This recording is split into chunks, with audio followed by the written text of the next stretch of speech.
go after something like 30, 40 units. So she finds this property, runs the numbers, does the due diligence, everything, numbers checked all the boxes. So she sends in a letter of acceptance. By the way, with our backing, we were sponsoring on this one too. Offer gets accepted, and then she bought the property.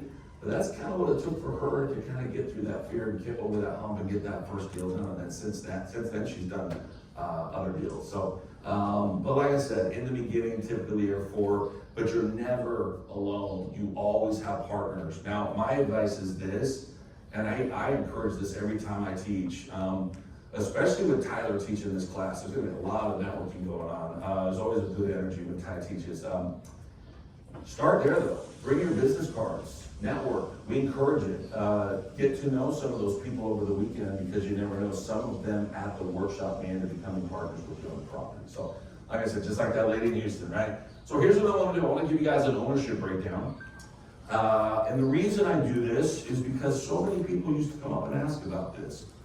So now I just cover it from the front of the room. So you can follow along, or you can just watch me do this, but let me break this down for you. So grab a fresh sheet of paper, a blank page, and I want you to draw a big circle on that. Big circle. And if your circle looks like an oval, that's okay too.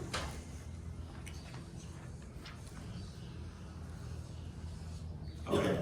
I always draw perfect circles like that. Got a lot of practice drawing circles. Okay, into the right in the circle though, I want you to draw a Pac-Man mouth in there. Something like that, okay? Pac-Man mouth. All right, now we're gonna do a 65-35 split. So in the body of the Pac-Man guy, I want you to write in 65%, okay, 65%. And then write in PI or LP, whichever one you prefer, private investor, limited partner, something like that, okay? And then in the mouth, I want you to draw, or I want you to write in 35%, and write in GP, okay? These folks on the screen. Okay, so here we go. The ownership on the property. Oh, by the way, I forgot to mention this. The circle that represents the property. Let's go 100 units. Just a big LLC that owns the property, 100-unit apartment complex. All right, so let me break this down for you. So we have to give up a pretty healthy chunk of ownership to the private investors. 60, 65, 70% ownership of the property, we give up to them. You guys know why we have to give up a big chunk to them? Because they're coming in with the money, right? And we need their money.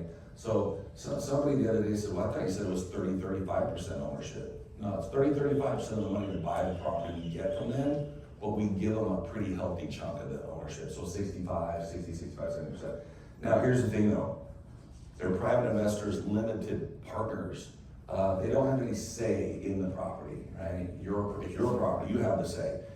They're private investors. All they're doing is putting money, investing money into the property with you, and then they're stepping back saying, make it rain. What do they get paid when they invest with us? Y'all remember? 8% a year, preferred, and ownership of the property. I'll talk a little more about that ownership in just a sec. This is where the money's made. You, general partner, GP side, the mouth, okay? Now, let's break this down a little bit though. You own 35% of that property right now, but if you had to use Tyler, and again, he'll do a whole section on this sponsorship in the class, show you how that works. If he has to sponsor you, he will. But if you use Ty, how much ownership is he carving out? Yeah, 10, not 5. So he says again.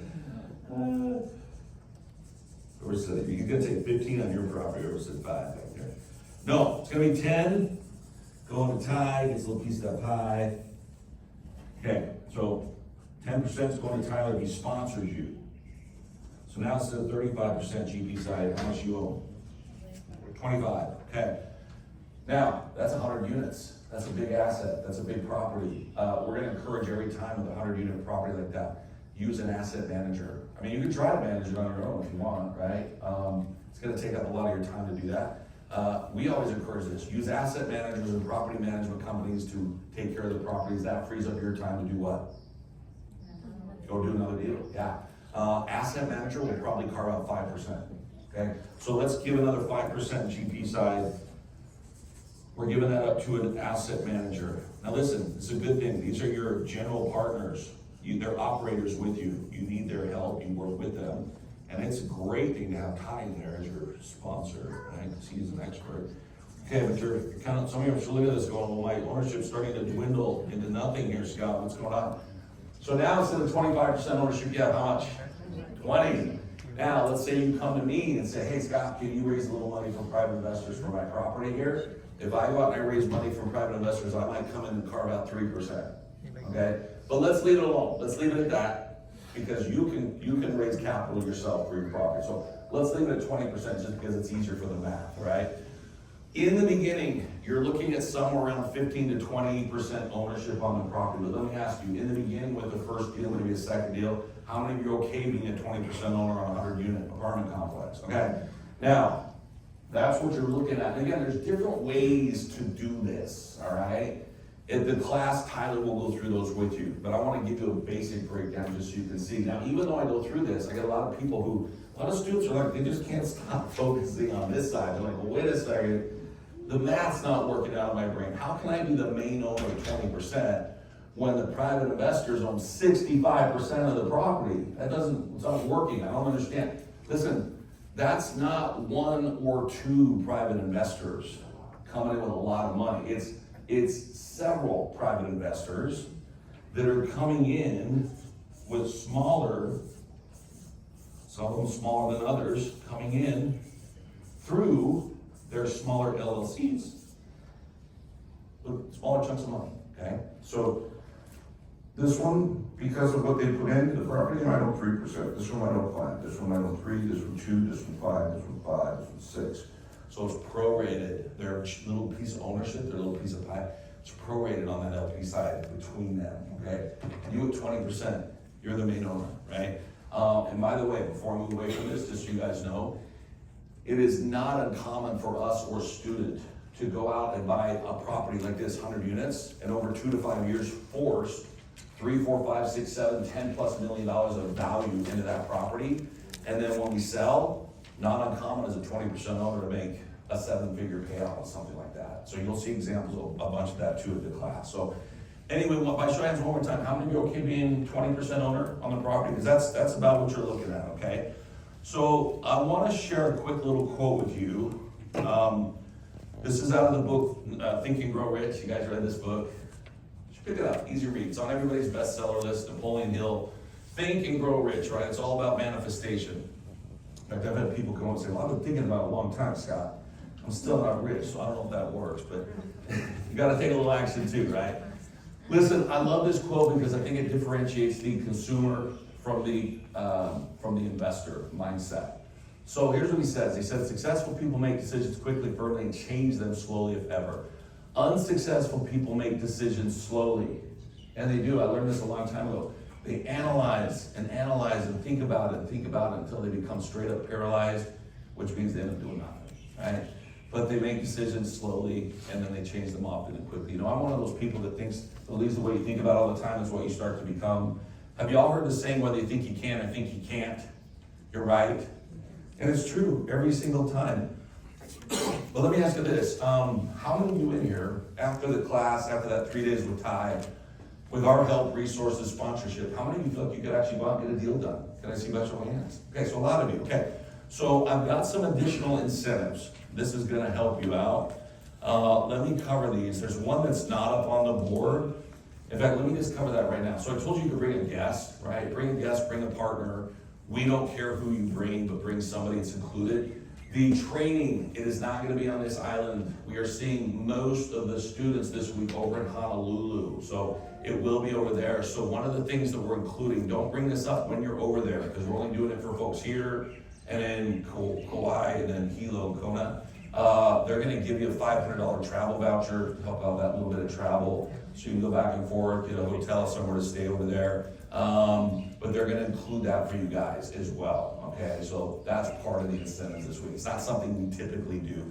And I can explain that a little bit more afterwards, but they are gonna include that for you so you can go over there and stay if you'd like, or travel back. I know the travel back and forth is gonna be kind of a pain, but at least we can get you over there and you can stay hopefully, for a couple nights.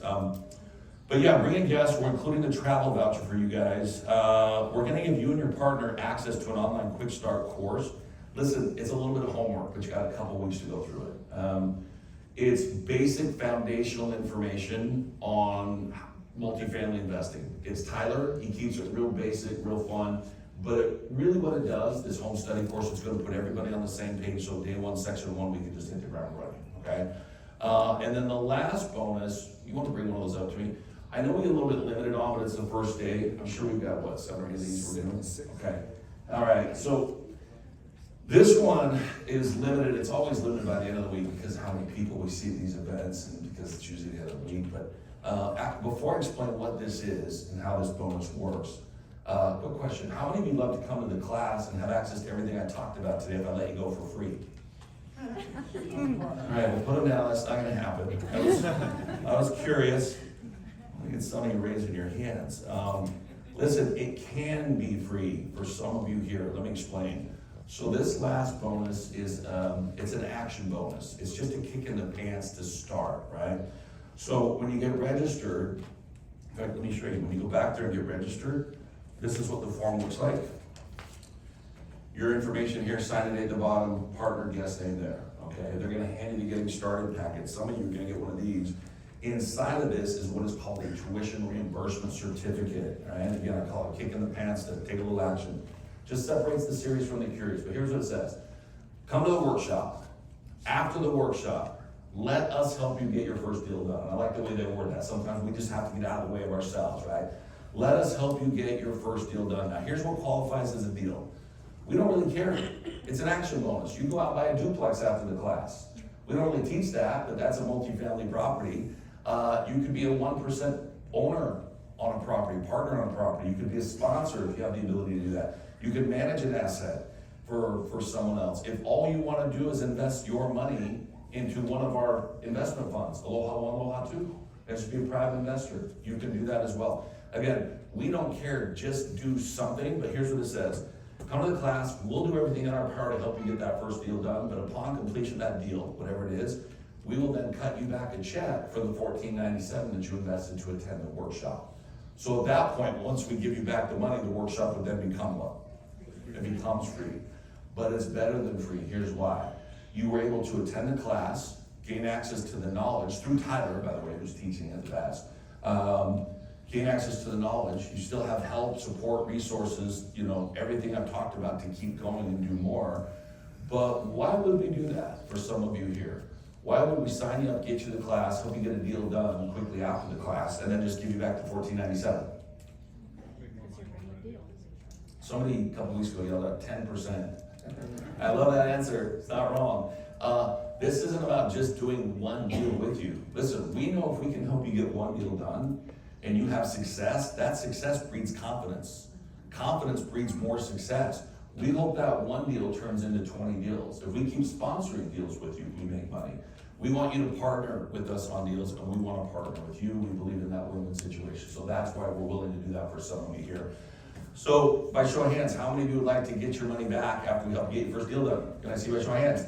Hey, listen, if you want one of those, all you gotta do is take action. Hop up out of your seat and go back, get registered, get one of those in your hands. They always get used.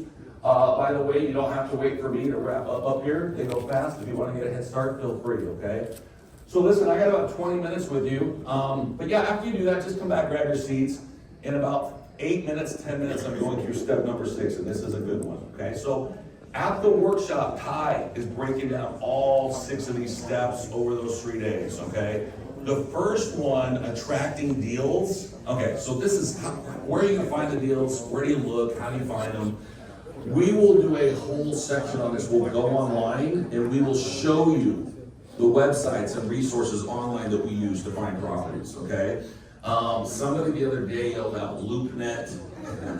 Listen, LoopNet is really a website where deals go to die. We find deals there, but we really use it more for other strategies, like working with brokers, things like that, okay? Speaking of brokers, listen, they're gonna become your good buddies. We love brokers, but here's what we want from them. We want their pocket listings. You guys know what a pocket listing is? It's a property for sale, but it's not on the web yet, so we don't have to compete for it. We want the broker bringing that deal to us first, so we can take a peek at it, right? They always show up at the workshop. Brokers are some of the best networkers out there. They're good, and I know that because I'm gonna be giving like 15 minutes, we'll do a Q&A. They always show up at the workshop, and I know they're going because they always come up at the end of the classes and they hand me their business cards, so I know. But they like us, they like our students. Our students have access to, sponsorship, private investor money to invest or buy the properties. And they love that because they're commission based. The sooner they sell the property, the quicker they get paid. Number 2, number 3. Okay, so these two go hand in hand. That's why I put them up here. Property management companies and motivated owners. So property management companies, these guys are in the trenches. They deal with the 3 T's. We talked about that today. But they've also had relationships with the owners of these large properties for a long time. Did you guys know this? Baby boomers hold a lot of this country's wealth. And a lot of that wealth is, that older generation, a lot of their wealth is real estate holdings, large real estate holdings. And a lot of that are these types of properties. A lot of them, and I know this because I golf with one who has, one of my mentors has sold out some of his properties. He's 76. He plays a lot of golf these days, but he, like a lot of them, are getting to an age where they just want to retire and be done. And a lot of times these guys know the owners who are looking to do that. So these are off-market properties, right? But again, we'll do a whole section on this with you in the class. And Tyler covers it, so he does an awesome job. He'll show you exactly the strategies that he uses with these. Step number 2, when we find a property for sale, like let's say through a broker, the broker will send out to you what is called an offering memorandum. Okay, now an offering memorandum, it's just a big old fat brochure. It's a lot of information about the property. We don't want to know everything, by the way. It's lots of information, where it's at, locations, all school districts, all that stuff. In the beginning, we don't want to know everything about it. All we want to know are the numbers, the financials. We want to know how much money the property brings in every year from the rent, right? So we want to know the yearly revenue. And then we want to know what the expenses are, okay, the yearly expenses. Those numbers you find in the back few pages. So you're just going to flip to the back, all right? So we want to know yearly revenue, or how much money's coming in from the rent every year, plus the yearly expenses. And here's how this works. We're going to subtract the expenses from the yearly income, and that's going to give us what we want. It's going to give us NOI, net operating income. Y'all heard of this before? This is it. This is everything. Here's why. We're going to base the value, or figure out the value of the property based on that number right there. So here's how we do this. We're going to take NOI, and we're going to do a 10 times valuation. Meaning we're going to multiply it by 10. Now it's a little aggressive, but it works in the beginning. It's a great starting point, and here's the congrats. And it's a great place if we have to negotiate. It's a great starting point for that as well, okay? So we're just going to multiply it by 10, the NOI, and that should give us a pretty close to approximate value, okay? So here's what I'm going to do. I'm going to run you through this. I'm going to show you how we force value into the property, our whole recipe, what we do as a company, but I'm going to use an actual property. Now, the reason I use this particular property is because it's a little property out in North Carolina, out what they call the country out there. It's a little 40-unit apartment complex in Mooresville, North Carolina. Has anybody been there? Mooresville, North Carolina? Even on the mainland, not a lot of people have been to Mooresville, North Carolina, just so you guys know. But it's a little property, but I think it's a very tangible property. It's the type of property all of you could start with after the class, okay? So here it is. Let me show it to you. That's it. What do you guys think? Kind of looks like a weird little motel, doesn't it? That's what I thought when I saw it. Listen, we don't care what the property looks like. What do we care about? NOI, net operating income. Can we force value into the property, right? Can we add value, force value, make money with it? So that's what we care about. Now, there's 4 different categories, and I want to hit on these really fast with you. 4 different categories of properties out there. A's, D's, these first 2, we don't do. A's are new construction. Listen, we can't force value into new construction. It's all based off of projections, okay?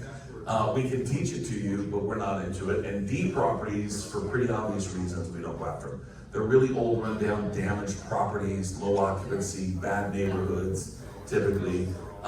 We've never had a deal come close to going south on us.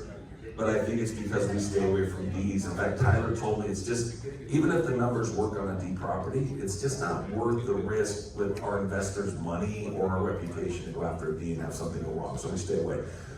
We focus on B and Cs. Now, being a C property, it's basically the same thing. Low occupancy, 60-90%, high expenses, and the rent being charged in the property is low compared to the market the property is in, okay?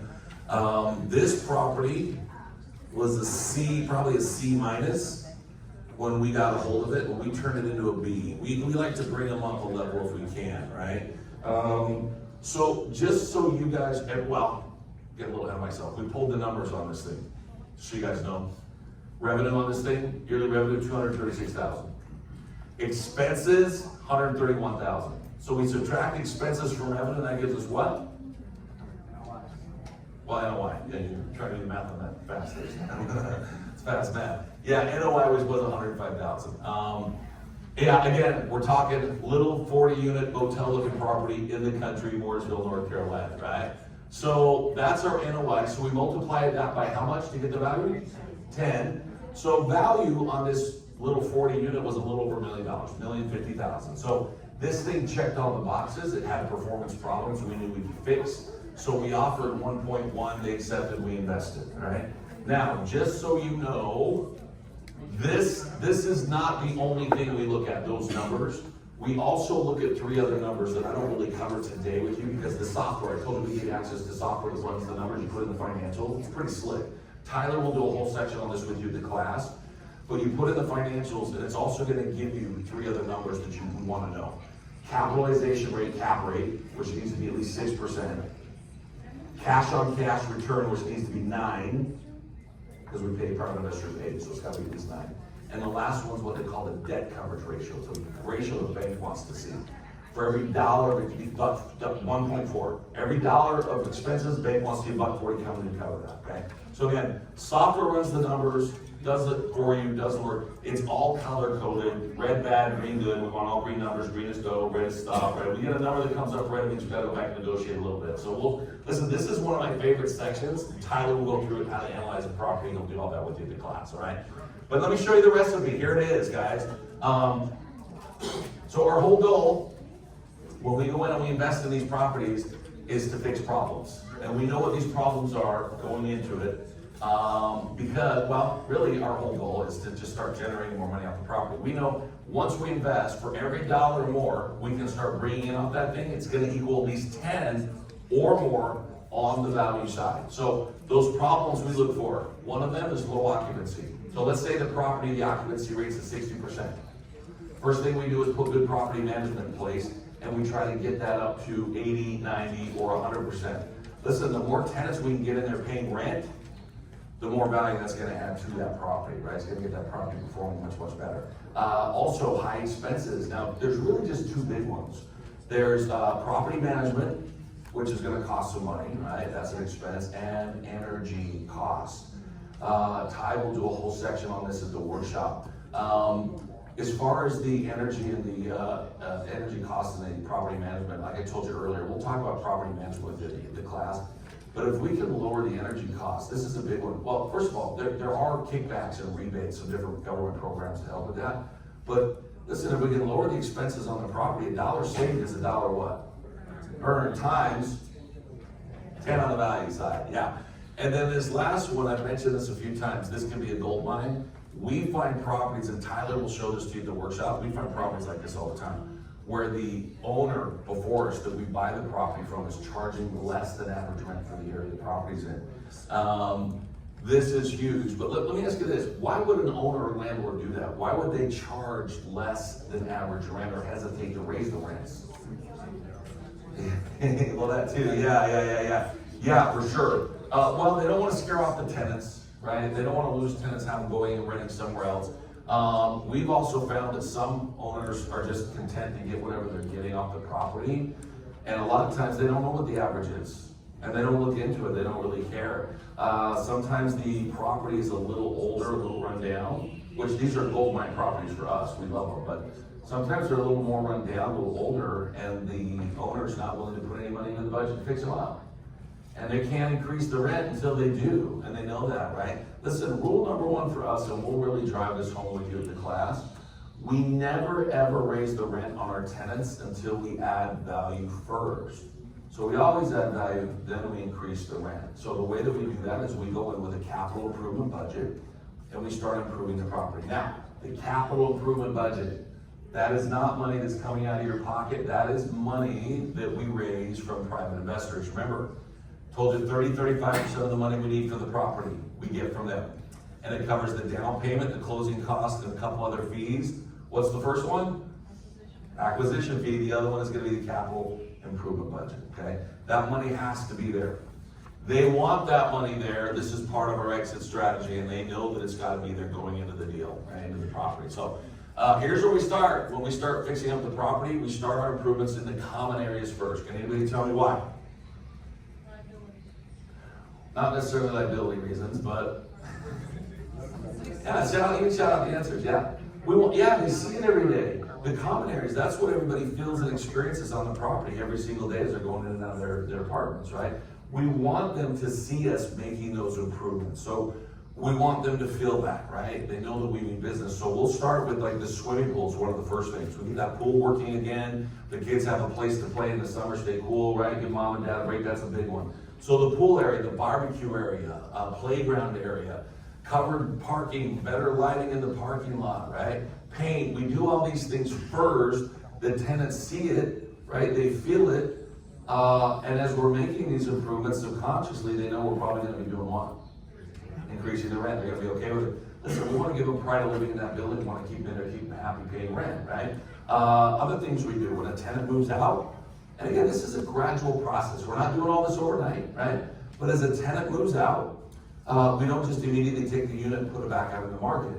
We pull it off the market, we send in a turnkey specialist, and they will go in and they will reposition the unit or upgrade it, right?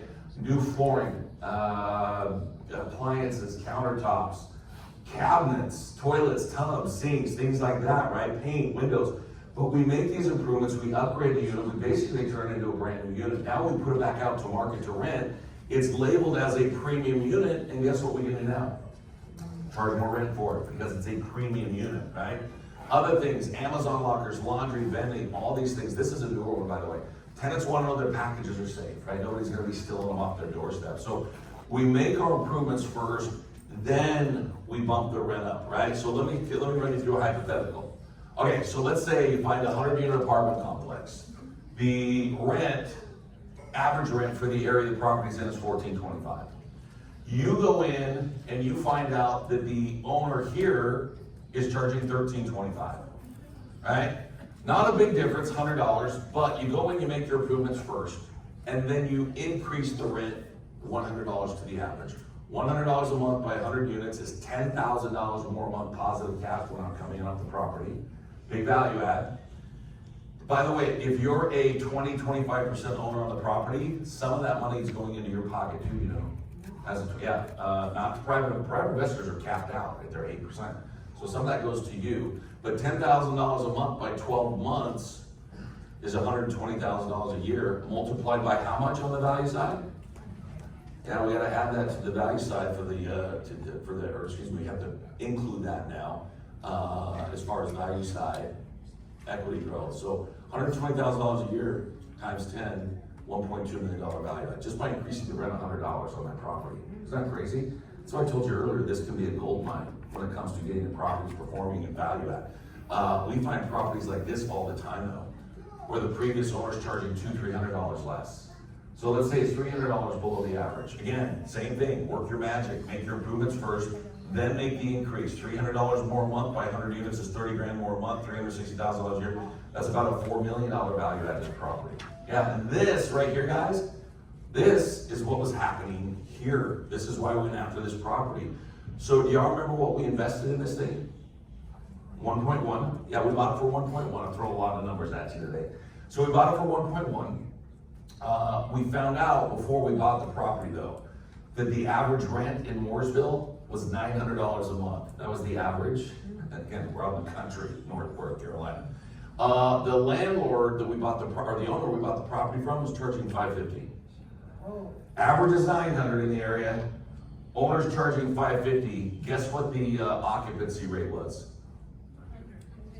It was 100%. Yeah, there were no units available to, yeah. I mean, come on, $550 a month. Tyler told me there was a guy living in one of those units that had been there since 1991. Isn't that crazy? I mean, I was paying rent like that in 1991. That's about as cheap as it was back then. It's crazy. So we went in, we worked our magic, we made our improvements. I think what I was told, they put about 100,000 in this thing. And over a 2-year period of time, they slowly bumped the rents from $550 to $800 a month. Now, can anybody tell me why they bumped it up to $800, not $900, which is the average for the area? Keep the tenants in there, keep them happy, give them some value, right? For sure. Right? We don't want them running off, renting somewhere else. But there's another reason. Can anyone tell me? Anyone want to guess? We intentionally did it. We left a little meat on the bone up there. It's a value add, right? A little value add play. We left meat on the bone to entice the next investor to want to buy from us. They'll go and run the numbers, see that we're below the average. They even want to bump the rent up $100. That adds value to the property for them. They can make a little money too. Part of the exit strategy, yeah. So we bought this thing for $1.1 million.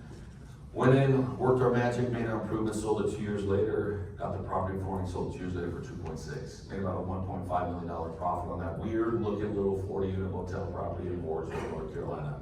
Yeah, 123% return overall.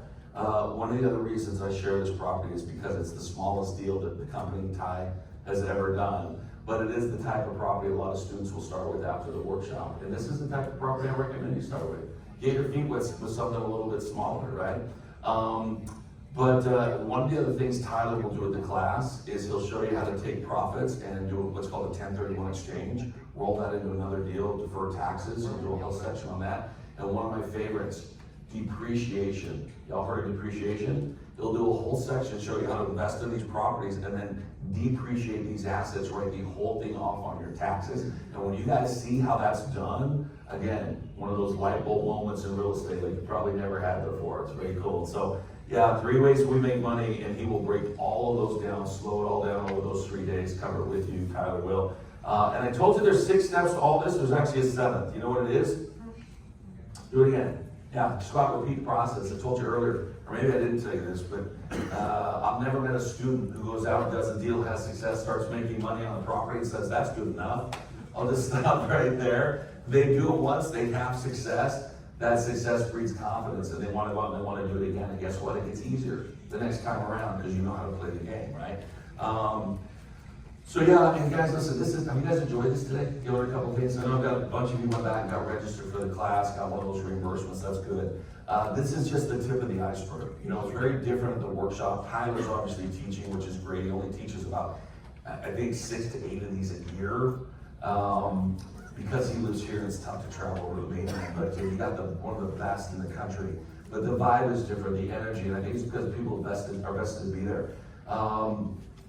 Everybody's in a good mood. I mean, everybody's happy. Everybody's getting to know each other, but you can ask questions. There's a lot of networking that goes on there. We do a lot of breakout sessions. You can chat with Ty, and he'll come out here with his team and go through this with you. So it is a different vibe, different energy, and you're sitting at tables.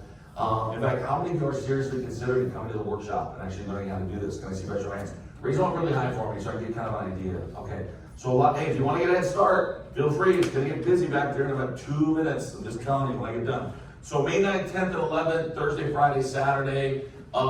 Listen, if attending that workshop is a little bit of a hurdle for you, talk to my team. We do have an option for that at the back. And then as far as the bonuses, bring a guest, bring a partner. We'll give you access to the Quick Start course, the software that runs the numbers. Make sure you get one of the tuition reimbursements in your hand, and then we'll get you the voucher for the workshop as well, which is not something we typically do, but we're doing it for you guys here in Kauai over on the Big Island. So last time I'll ask this, how many of you like to come to the class and also get your money back after the class is over when we have you? Okay, got your hand up, stand up, I'm done. Stretch your legs out, probably gonna feel good. I'm done, now is the time. Go back, talk to my team, ask questions. Hey, if the $14.97 is a little bit of a hurdle today for you, talk to my team about that because we have options.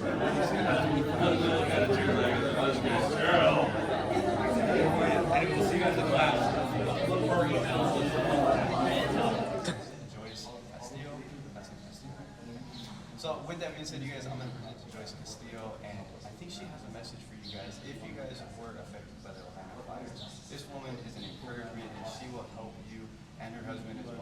They will also help you in figuring out how to use that insurance money to invest in real estate nationwide or in Hawaii. So with that being said, I'm going to pass the mic off to Joyce, and she's going to talk about it and how she can help you. So here it is. Thanks, Devin, for that very generous introduction. My name is Joyce. If you don't follow me, I'm Maui Joyce in real estate on Instagram. So one of the ways that we are utilizing insurance, and again, this is for everybody's discretion, but the way that we are utilizing and leveraging it is to reinvest that money in real estate. So I am investing in Kansas City, and I'm also investing here on Maui, and obviously we all need a place to stay. One example is my parents. They need a home, and they're utilizing the insurance money to down payment on another house here until they can rebuild. That's going to be 2 years, 3 years down the line, and what better way to let that money sit in real estate, let it appreciate, and then pull that money back out if and when the time is ready to go ahead and build in Lahaina. It's just one of the ways. I think there's other creative ways that you can do it. One thing that I would advise, obviously, is you're letting that money sit in a bank account, and that's not secured by anything except 2, 3%. I don't know what interest rate there is, but I think it's a good way to leverage that money and make that money work for you. If you're not comfortable doing that, there's also other ways in investing it with other people that are experienced, that you know, right here on Maui, that does the same thing. So a couple different ways that you can do it. Hit me up, let's have a conversation, and you can find out what ways you can leverage that. Cool. So one question I do have for you, Joyce, though, is what is an example of what it is that you're currently doing right now? Like something here, right? Let's actually get 2 examples for these people, right? An example here of a property that you're working on here, maybe a property that you're working on outside of Hawaii. If you can go ahead and expound on that too. Yeah, absolutely. So I do have a lot in the pipeline that's going on right now. I do have one that's going to be closing in Maui, right here in Waitanulu. So that is set for my parents. We're going to be closing sometime this week, hoping to get in on some rehab, expanding the unit, and making some improvements on it, and getting it rented out. So 2 to 3 month timeline is what I'm looking for in that. Other properties that are also set to close in the next week or 2, we've got 3 in the pipeline over in Kansas City. So one, I got a duplex that has a tenant in it, and then another property, single family, that already has a tenant in, which is very, very minimal rehab. Right from the get-go, I'm getting cash flow off of that. And then another one that needs very minimal, maybe paint, and some curb appeal, and then I can get that rented. So I've got 3 that I'm securing out of state, and the whole goal in doing this is obviously to make sure that I have this money invested in something that's solid, and when the time comes that I'm ready to pull out of that and reinvest it in Lahaina, which is really my end goal, is to make sure that I have these properties ready to build.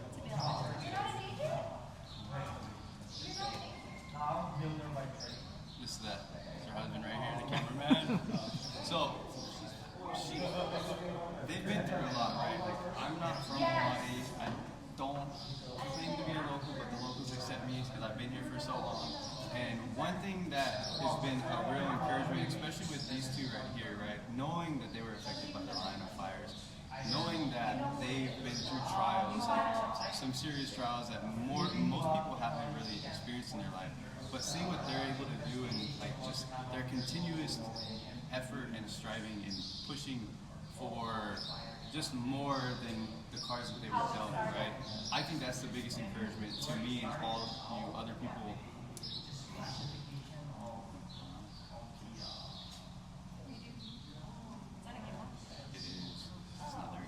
Okay, so what I think is the biggest encouragement about these 2 is that they are continuing to strive and push for, more than what they were dealt in life, right? That's something that I think that a lot of people really need to take to heart is not just deal with the cards that you were dealt, but like use them. Like if you have the cards on the table and they are not in your favor, figure out a way to make them in your favor. And that's exactly what they've done is they've taken that money from insurance or whatever the situation is, they've taken that money and they've actually used it. They're not just letting it sit around. So if you guys have insurance money sitting around, I want you to reach out to them for help, right? Because they're doing it, and I believe that they can have more of an impact on people who are also affected by the fire. So with that being said, you guys, my name is Devin Atkins, licensed realtor